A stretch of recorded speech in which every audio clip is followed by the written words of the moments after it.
தமிழகத்தில் 10ஆம் வகுப்பு பொதுத் தேர்வு எழுதிய மாணவர்களுக்கான தேர்வு முடிவுகள் வெளியானதில் மயிலாடுதுறை மாவட்டம் சீர்காழி அருகே காடாகுடி கிராமத்தைச் சேர்ந்த கணபதி மகள் அபர்ணா பேருந்து வசதி இல்லாத குக்கிராமத்திலிருந்து சுமார் 5 கிலோமீட்டர் நடந்து சென்று வைத்தீஸ்வரன் கோவில் அரசு மேல்நிலைப் பள்ளியில் 10ஆம் வகுப்பு படித்து வந்தார்.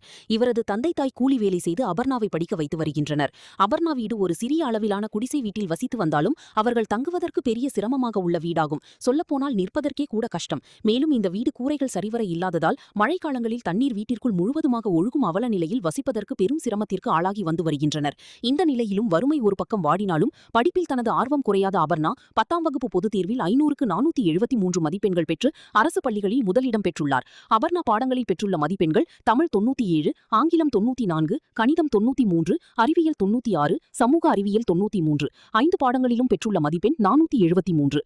அபர்ணா மேல்படிப்பு படிப்பதற்கு அரசு உதவ வேண்டும் என்றும் மருத்துவ படிப்பு படிக்கத்தான் விருப்பப்படுவதாக தெரிவித்துள்ளார். மேலும் தங்கள் வசிப்பதற்கு போதிய வீடு வசதி இல்லாமல் இருப்பதால் தமிழக அரசு தங்களுக்கு அரசு இலவச வீடு வழங்கும் திட்டத்தில் வீடு கட்டி தர வேண்டும் என்று கோரிக்கை விடுத்துள்ளார். என் பேர் அபர்ணா. அரசு மகளிர் மேல்நிலைப்பள்ளி வைத்தீஸ்வரன் கோயிலில் படித்து இப்போ 10th ரிசல்ட்டில் 473 மதிப்பெண் பெற்று ஸ்கூல் அளவில் ஃபஸ்ட்டு எடுத்திருக்கேன். இப்போ எங்கள் அம்மா அப்பா தினமும் வேலைக்கு போயிட்டு வருவாங்க, கூலி வேலைக்கு போயிட்டு வருவாங்க. என்னோட எய்ம் MBBS ஆகிறது தான். மேற்படிப்புக்காக அரசு உதவி செய்யணும்னு கோரிக்கை வைக்கிறேன். இப்போ மழை டைமில் எங்கள் வீட்டிலலாம் உட்காந்து படிக்க முடியாது, ஒழுவும். அதனால் அரசாங்கத்தில் எங்கள் வீடு இலவச வீடு வழங்கணும்னு கோரிக்கை வைக்கிறேன்.